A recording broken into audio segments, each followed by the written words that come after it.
is hanging it up. Friday is scheduled to be the final time to see Alex Rodriguez on the field. The Yankees announced that they will release Rodriguez after Friday's game against the Rays at Yankee Stadium. He's expected to become a special advisor and instructor with the Yanks, and we saw a very emotional A-Rod as he addressed the media at a news conference Sunday. No athlete ever ends his career or her career the way you want to. We all want to keep playing forever. But it doesn't work that way. Accepting the end gracefully is part of being a professional athlete. Saying goodbye may be the hardest part of the job. But that's what I'm doing today. A-Rod ranks near the top in the majority of baseball's most prestigious offensive categories, and he's just 4 home runs short of becoming the 4th man in history to reach 700. Max, should he be in the Hall of Fame? The answer is yes, and this stuff is not that hard, even in the PED era. Give me a second here, Stephen A., because I want to lay this out. Look, well, if you ever did PEDs, then it disqualifies you. I don't believe that, because what if you did a lot before you were on PEDs, right? Like, because you cheated over here, that disqualifies all the legitimate things you've done? Let's use a couple examples. Barry Bonds. I mean, at a late age in his career, at a late stage, his home run to at-bat ratio suddenly doubled.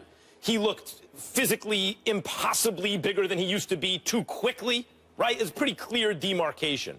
But by that time, he'd already been one of the greatest players who ever lived. Barry Bonds, first ballot Hall of Famer, unless you disqualify him on some kind of ethical grounds because eventually he cheated, apparently.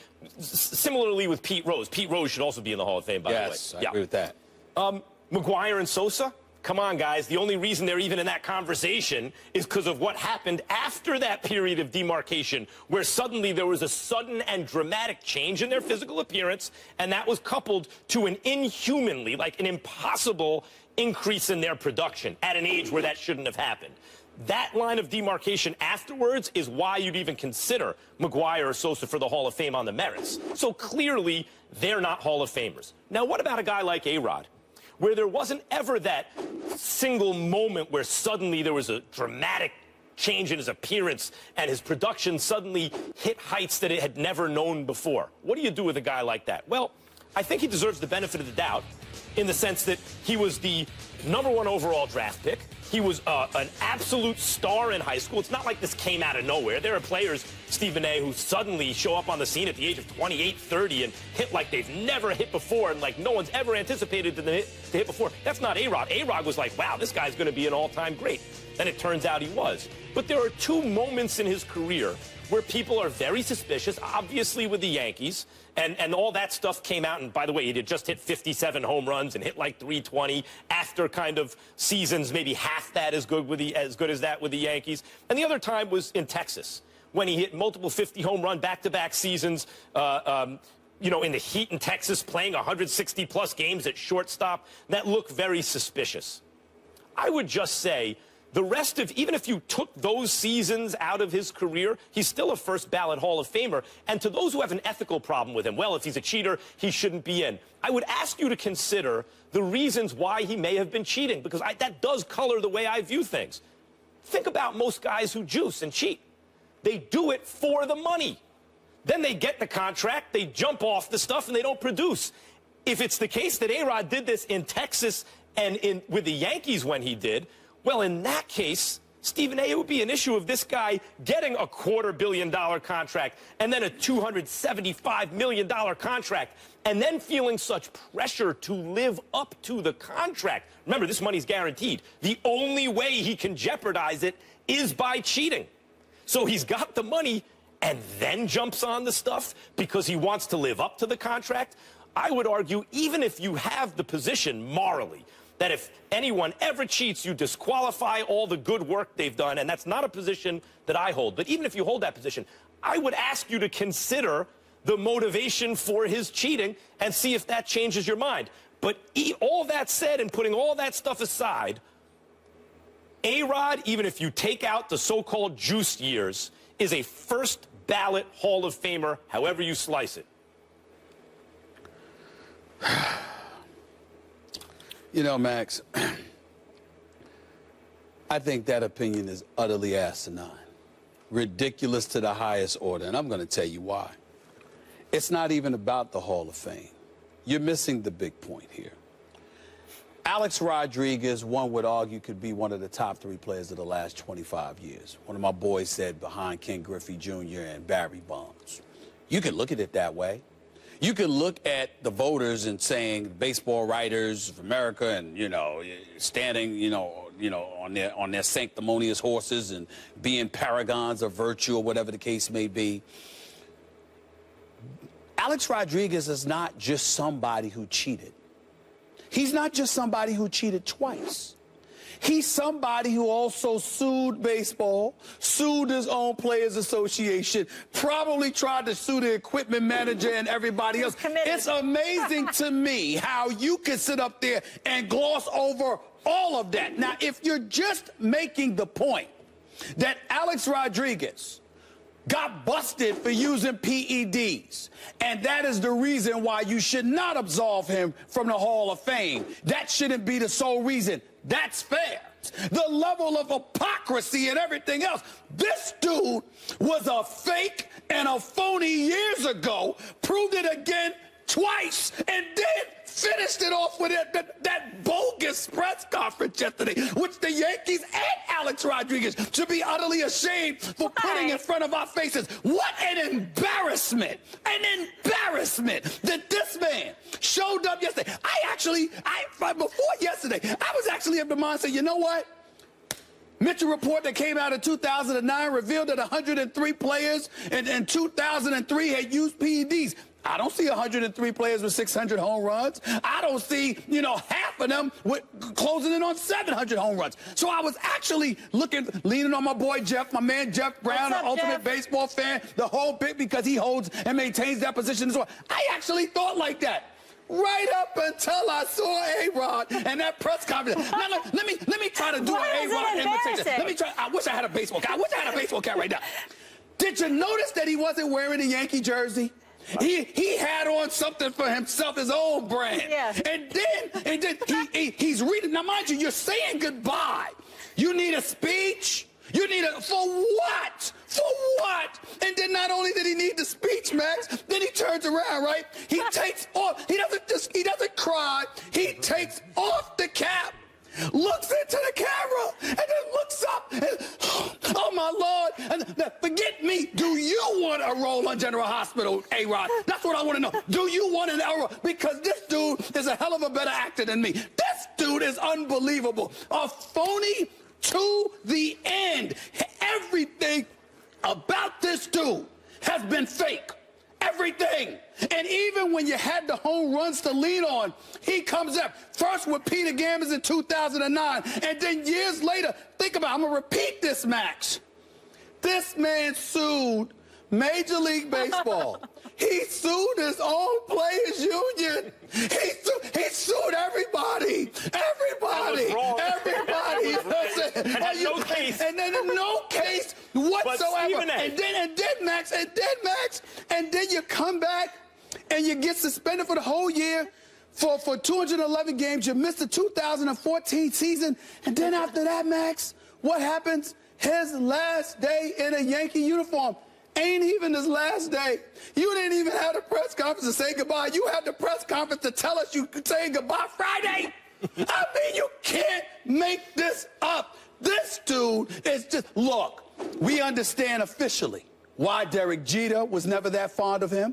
We understand why numerous players, although they're waxing eloquently and very generously about him now, had questions about his authenticity, had questions about his realness. He comes across as too damn fake. That's the problem. You know what I thought about when I saw Alex Rodriguez yesterday? I thought about steroids. I thought about fake. Why? Because Lord have mercy. You can't be real about anything. Please. Just stop it. Stop it, man. Stop it. This is how a friend of mine described A-Rod several years ago. Mm-hmm. And I think it speaks to what you're talking about. A-Rod is so uncomfortable in his own skin that when you watch him talk, it makes you uncomfortable in yours. Like, you watch A-Rod talk, you're like, right. So you have his number in terms of the phony stuff, and I think his whole career he's been compared unfavorably in that respect to Derek Jeter. Right, especially when he made the comparison. Why is it unfavorably? Himself. I'm sorry. Unfavorably to Derek Jeter because Jeter's the guy you want. I got it. I thought Jeter's the guy you want. And by the way, that? I'm into sabermetrics and have been since I read Bill James' Historical Baseball Abstract Volume 2, which was a bar mitzvah present when I was 13 years old. Okay. So 1986, I guess. Okay. Right, I've been into sabermetrics since then. But something the sabermetricians are missing that the old-timey scouts actually have right in this case is you'd rather have Derek Jeter than Alex Rodriguez. And I think you hit on the central issue as to why. A-Rod comes off as phony constantly. I agree with all that. But if that's the case, boy, don't have a press. If you're getting ready to get in the Hall of Fame, listen, kids out there, if you're ever going to get in the Hall of Fame, don't have a press conference beforehand because Stephen A. might vote you out based on the press conference. Listen. What does his personality have to do with the production? I'm going to tell you why. Because his personality and his phoniness reminds you of the cheating, which makes you question the validity and the authenticity of those achievements. Question it enough to disqualify those achievements? Yes, to some degree, yes. Because, again, when I look at Barry Bonds and I read the excerpts in Sports Illustrated from The Game of Shadows, not that I didn't read the book because I read the book as well, but if you read that by Mark Fenner-Awada and Lance Williams, if you listen to them talk about Barry Bonds, what did they say? Barry Bonds, who was en route to the Hall of Fame, decided to cheat because he was jealous of Mark McGwire with all the shine that he was getting. And he was saying, wait a minute, I'm better than this guy. This guy is sitting up there juicing up, hitting home runs, and getting all the love and adulation. Bonds had been cheated out of his proper position in the game. That's right. So he had been cheated out of his proper position in the game. That wasn't Alex Rodriguez. Alex Rodriguez was receiving shine from the moment he came into this league. He was recognized for it. He got a $300 million contract from the Texas Rangers, who never won a damn thing with him. Then he goes to the... I understand your point. He jeopardized the contract to live up to the contract. But the point that I'm trying to make to you is this. This man gives you reason to pause. When I think about Barry Bonds, I'm sitting there going like this. This dude was 30 and 30.